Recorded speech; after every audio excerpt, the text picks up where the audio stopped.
Hi friends, నేను advocate NVR Lakshmi Rajani alias PSS Devi, AP high court. Free legal service for ladies screen fees తీసుకోనండి. నన్ను contact చేయాలనుకుంటే నా number వచ్చేసి 9948444640.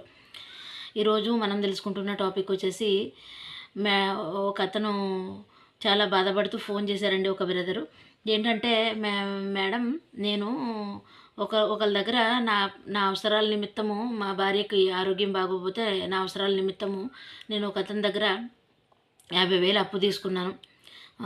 నోటు రాశాను. ఆ 50,000 అప్పుకి మొత్తం అంతా ఫిల్ చేశాను. నేను దగ్గర ఉండి అంతా ఫిల్ చేశాను. అయితే ఇప్పుడు ఏం చేశాడంటే, నాకులాంటి సంతకమే ఇంకొక 5-6 నోట్ల మీద పెట్టేసి అతను ఇప్పుడు అన్నిటికి కూడా డబ్బులు ఇవ్వాలని చెప్పేసి అంటున్నాడు. నాకు ఒక ఇల్లు తప్ప ఏమీ లేదు. ఆ సంతకాలు నేను ఏం పెట్టలేదు. అసలు మిగతా నోట్ల మీద నేను సంతకాలు పెట్టలేదు. కానీ సేమ్ నేను చూస్తుంటే నా సైన్ లాగా ఉంది అవి. నేనైతే పెట్టలేదు. 100కి 100% నాకు గుర్తుంది. ఒక్కదాని మీదే నేను పెట్టాను సంతకము. మిగతా నోట్ల మీద నేను పెట్టలేదు సంతకము. మిగతా నోట్లన్నీ కలిపేసి ఇప్పుడు 10 లక్షలకో 15 లక్షలకో వేస్తాను కోర్టులోని. ఈ డబ్బులు కడతావా లేదా కోర్టులో వేసానా అని చెప్పేసి ఎమోషనల్గా బ్లాక్మెయిల్ చేస్తున్నాడు నన్ను. నాకు ఒక ఇల్లు తప్ప ఇంకే ఆధారం లేదు. నా పరిస్థితి చాలా ఘోరంగా ఉంది. నాకేం చేయాలో అర్థం కాక మీకు ఫోన్ చేశానని చెప్పేసి చాలా బాధపడ్డాడండి నిన్న కాల్ చేసి ఒక బ్రదరు. నాన్న, నువ్వైతే భయపడకు, ఏం కాదు.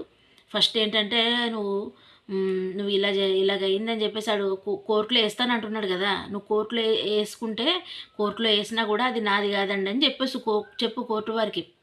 నువ్వేంటంటే, నువ్వు ఆ సంతకాలన్నీ నావి కాదండి అని చెప్పేసి అంటే, అది అనేది నిపుణులు ఉంటారు. సిగ్నేచర్ అనేది చెక్ చేసేవాళ్ళు, తర్వాత చేతి వ్రాత చెక్ చేసేవాళ్ళు. ఇది ఆల్రెడీ ఒక వీడియో చేశాను, చాలా వీడియోస్ చేశాను నేను. సో ఈ చేతి వ్రాత నిపుణులు వీళ్ళందరూ ఉంటారు. వాళ్ళు ఏంటంటే, ఎన్ని టైంకి రాశారు, ఏం చేశారనేది ఉంటుంది. ఇలాగ దొంగతనంగా ఇలా సంతకం పెట్టడం అనేది చాలా నేరం. అది ప్రామిసరీ నోటు మీద పెట్టడం అనేది ఇంకా నేరం. సో ఖచ్చితంగా అతను కనుక కోర్టులో వేసుకుంటే అతనికే నష్టం జరుగుతుంది. నువ్వు సంతకం పెట్టలేకుండా నీ ఇష్టం వచ్చినట్టు నీ సంతకాన్ని ఫోర్జరీ చేసేసి లేకపోతే ఇంకొకరి చేత పెట్టించేస్తే ముందు శిక్ష పడేది అతనికే పడుతుంది, నీకేం పడదు.